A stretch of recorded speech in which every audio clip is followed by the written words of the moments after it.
Senhor presidente, senhoras e senhores parlamentares, venho hoje à tribuna para repor a verdade a respeito do Ministério da Educação. Ontem, o senador Humberto Costa fez um discurso relatando uma situação do Ministério que realmente, senhor presidente, não procede. Temos aqui ao lado de Vossa Excelência o senador Pedro Chaves, conhecedor profundo dessa área da educação.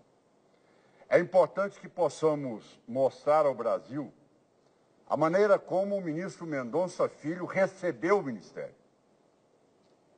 Nós temos que dar o diagnóstico correto da situação com que ele recebeu o Ministério.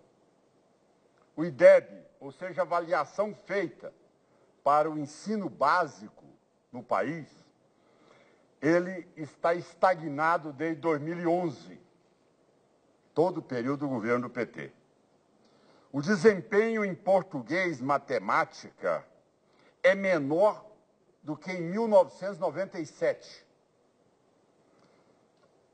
O PISA, que é o Programa Internacional de Avaliação, veja os dados da educação no país. Não é o Democratas falando, é o PISA. 51% dos estudantes abaixo do nível 2 em leitura. 70% abaixo do nível 2 em matemática. 56% abaixo do nível 2 em ciências. 43% dos jovens não concluem o ensino médio. 1.700.000 jovens que não estudam e nem trabalham. Esse é o diagnóstico. Esta é a realidade que o ministro Mendonça Filho recebeu o Ministério da Educação. Mas, realmente, o que é que rapidamente ele conseguiu fazer?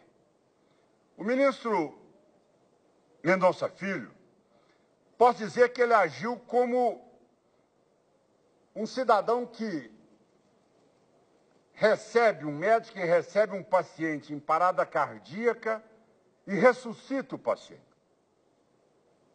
O ministro Mendonça Filho, ele ressuscitou a educação no país. O PT, durante 13 anos, nunca fez nenhuma mudança. Zero. A reforma do ensino médio, senador Pedro Chaves, Vossa Excelência, que conhece da matéria, sabe que é a maior revolução no ensino no país. Nós daremos uma oportunidade aos jovens ter interesse agora em fazer o ensino médio, podendo optar, sim, por um curso profissional e tendo a opção também amanhã de fazer a sua carreira profissional. Quero deixar claro que o ministro Mendonça Filho irritou enormemente o PT. Na hora que ele conseguiu fazer uma reforma do ensino médio que revolucionou a educação no país, isso realmente o PT não perdoa. Não perdoa. Como é que pode um ministro, em 6 meses do mandato de ministro, revolucionar a educação no Brasil? Aí, de repente, chegam e dizem, olha, mas agora ele estaria impedindo o programa Ciências Sem Fronteiras. Não, de maneira alguma, presidente. Ele, hora nenhuma, disse isso. Ele disse, vamos reformular o projeto Ciências Sem Fronteiras. Vejam, os senhores, um dado que é estarrecedor. O que é a Ciências Sem Fronteiras? O governo hoje está gastando 3.248 bilhões por ano para que o estudante faça 1 ano ou 1 ano e meio do seu curso na faculdade no exterior. Ora, está se mantendo a graduação, a pós-graduação, está mantendo o doutorado, o pós-doutorado, está mantendo todas as áreas como jovens talentos, pesquisador visitante, mestrado profissional, todas essas áreas estão sendo mantidas. Agora, um estudante da faculdade que vai para os Estados Unidos ou outros países para poder fazer um ano só da faculdade. Vocês sabem o que é que isto custa hoje para o Brasil? Um jovem hoje, que vai fazer um ano de uma faculdade no exterior, ele custa R$ 114.752. Qual é o resultado disso? Quase nenhum. Porque os alunos não são monitorados, não são acompanhados.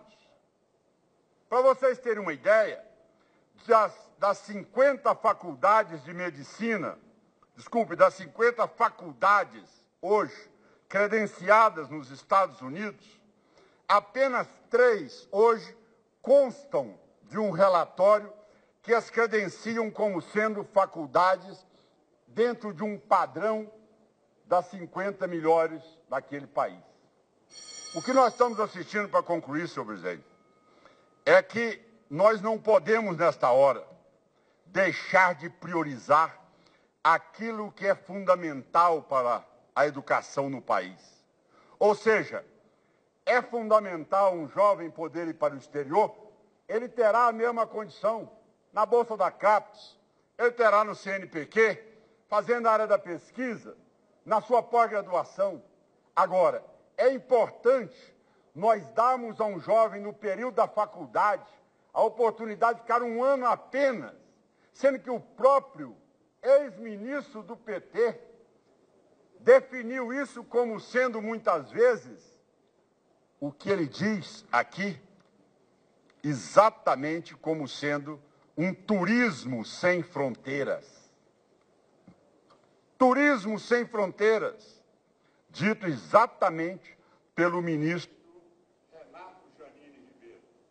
E para concluir, veja bem a fala do senhor ex-ministro do governo Dilma Rousseff sobre ciência sem fronteira. Fala dele, agora. Não havia dinheiro para continuar. Era preciso suspender o programa, o que fizemos. Não tinha dinheiro. Ele mesmo disse isso. O último edital foi em 2014. Segundo ponto, ainda não há dinheiro. Isso é o Renato Janine dizendo. Ainda não há dinheiro. Não haveria como reabri-lo. Mas se eu fosse ministro, não reabriria antes de completar a construção de creche. Olha a construção de creche no governo Dilma. A proposta dela entregar, e das 6.000 creches, entregou apenas 2.000 creches. Olha aqui, o que o ex-ministro Janine disse? Um dos problemas foi o fato de não haver um monitoramento constante dos alunos. Muitos ficaram soltos demais. Turismo sem fronteira. Não somos nós que estamos dizendo, não. É o ministro Renato Janine Ribeiro. Concede a parte, senhor. Infelizmente, eu preciso de concluir. Vejam bem o que ele continua dizendo.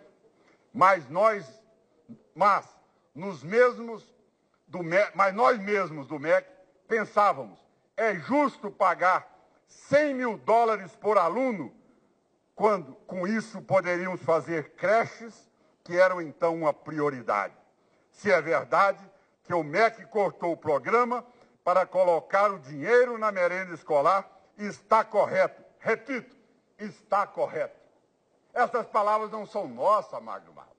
São do ex-ministro Renato Janine, que mostrou que o Ministério da Educação foi usado para captar apoio político numa reta final de um mandato desastroso da presidente Dilma, onde ela autorizou 10,6 bilhões em obras, sem orçamento. Está aí, todos esses elefantes brancos aí, essas situações hoje aí das creches, das escolas intermináveis. Este é o quadro que nós estamos vivendo. Então, eu tenho certeza absoluta, quando a sociedade e a população que nos acompanha nessa hora vê que o custo para um jovem fazer um ano de faculdade no exterior custa exatamente 4 anos que é pago para um jovem fazer numa instituição parlamentar, numa instituição particular no Brasil, o ProUni e o FIES, um ano no exterior, você dá para fazer 4 anos numa faculdade particular no Brasil para 3 alunos. Mais um outro dado para concluir. O curso de graduação, ele atende 35 mil bolsistas. Sabe o que o ministro fez? O ministro pegou esse dinheiro, como médico posso atestar. Hoje, nós temos aí uma alimentação às crianças hoje, na merenda escolar, que deixa a desejar, porque é incompatível com a realidade, nunca foi reajustada. Ele repassou todo esse dinheiro para poder alimentar, agora sim, um número, 39 milhões de alunos no país. 35 mil, ele hoje está passando a alimentar 39 milhões de alunos. É opção. Agora, é justo você querer que o ministro que revolucionou a educação, que promoveu a maior mudança já vista no país, que é exatamente a mudança do ensino médio, que tem a coragem de buscar dinheiro e priorizá-lo nas áreas mais fundamentais, chegar a dizer que o ministro está cortando verba.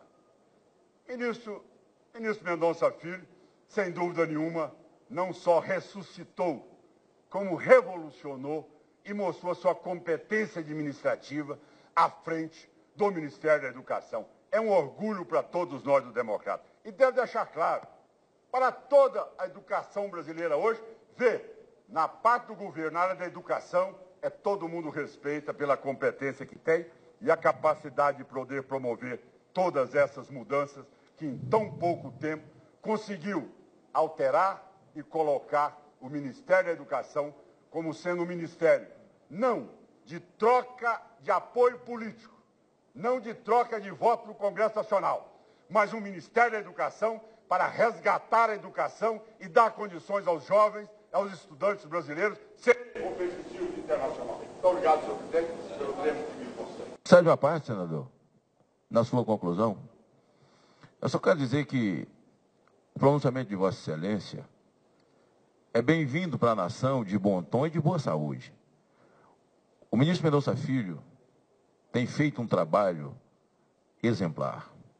Primeiro porque ele não fez caça às bruxas, mas levantou e trouxe à tona aquilo que era mentira e o que era verdade. Essa revolução feita pelo ministro é porque o PT não suporta lidar com quem lida com a verdade.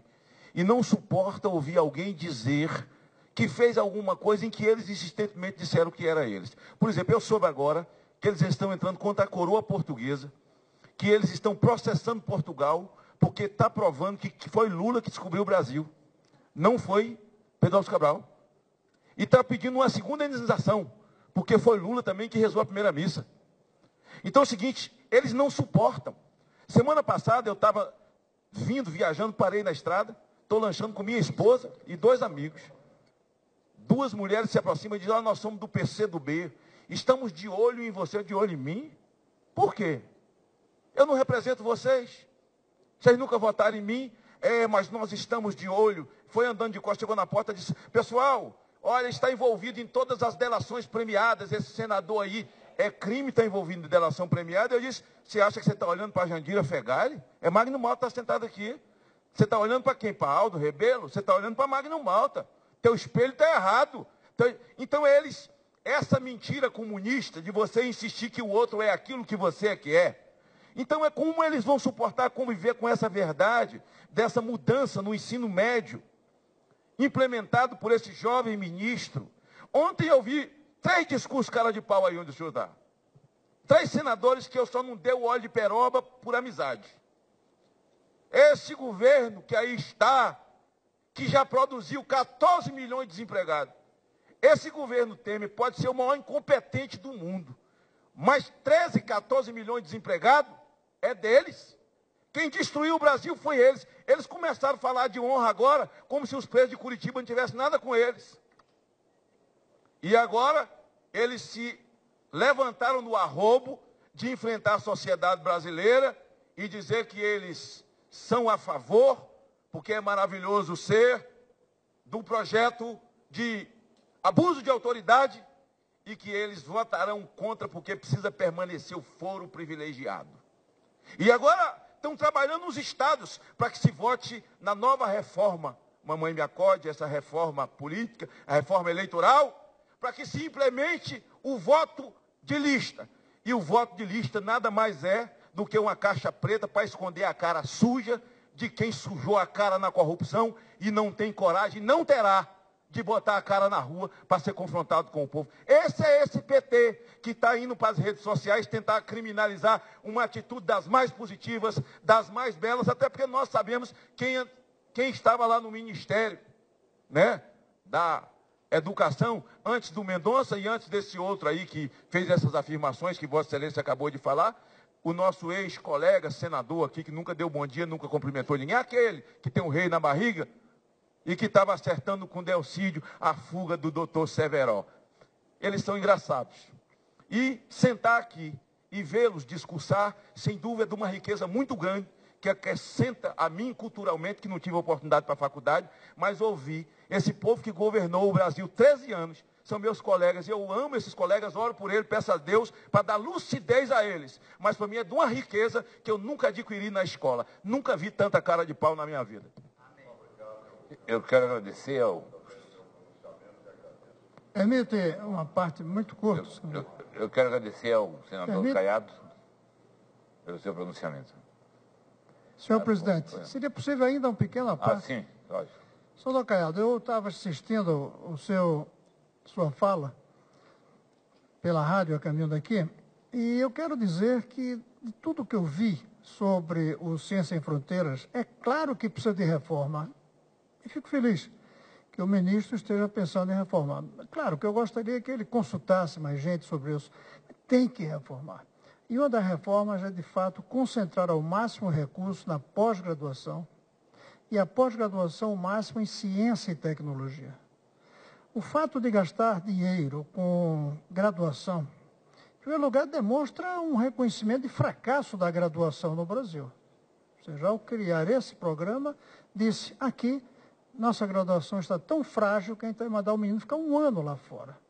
Segundo, uma análise benefício-custo do programa, do ponto de vista não do jovem que vai, e aí é muito bom para ele, claro, e eu acho positivo. Basta um jovem ficar 6 meses em Paris e ver que o metrô funciona, que já faz bem, mas é um custo muito alto, como o senhor falou, se eu não me engano, 114 mil dólares. Dólares, não é isso? Reais. Então, não justifica. Enquanto isso, nós estamos deixando de financiar pesquisas no Brasil. Estamos abandonando laboratórios inteiros. E os recursos estão indo para esses programas de um ano e meio de pura graduação. Tem que reformar. Fico feliz de não ver em nenhum momento o ministro dizer que vai acabar o programa. Porque o programa vem de outro governo. Não, em nenhum momento eu vi o ministro Mendonça falar em acabar o programa. Ele falou em reformar o programa. E nesse país, tudo tem que ser reformado, inclusive essa casa. Agora, eu estou de acordo com o senador Magno Malta de que a reforma de colocar eleição de deputado por lista fechada é um assinte contra a opinião pública, senador. É um assinte. É uma maneira de eleger quem o povo não quer, escondido sob os nomes dos outros. É uma vergonha que alguém esteja pensando nessa ideia. E aí vem, mas vamos fortalecer os partidos. Primeiro, não é assim que se fortalece partidos. Fortalece com propostas, com identidade ideológica, com identidade programática, com identidade ética. E segundo, se fortalece partido, por exemplo, que se vote em partido, mas que depois o eleitor escolha o nome. E não que se vote no partido e os nomes surgirão no dia da eleição para a surpresa de muitos eleitores que vão estar elegendo pessoas que eles detestariam ver como seus representantes. Então, eu creio que o senador Magnolta tem razão. Essa tal de lista fechada é um assinte, a meu ver, contra o eleitor brasileiro nos dias de hoje. Tudo precisa ser reformado, mas para melhorar, né? Eu creio que a proposta de reformar o Ciência Sem Fronteiras, indo na direção de prestigiar mais, com mais eficiência o uso dos recursos e mais pós-graduação, é uma reforma positiva. A reforma política da lista fechada é uma vergonha, é um retrocesso que eu espero que essa casa lute para não deixar que aconteça.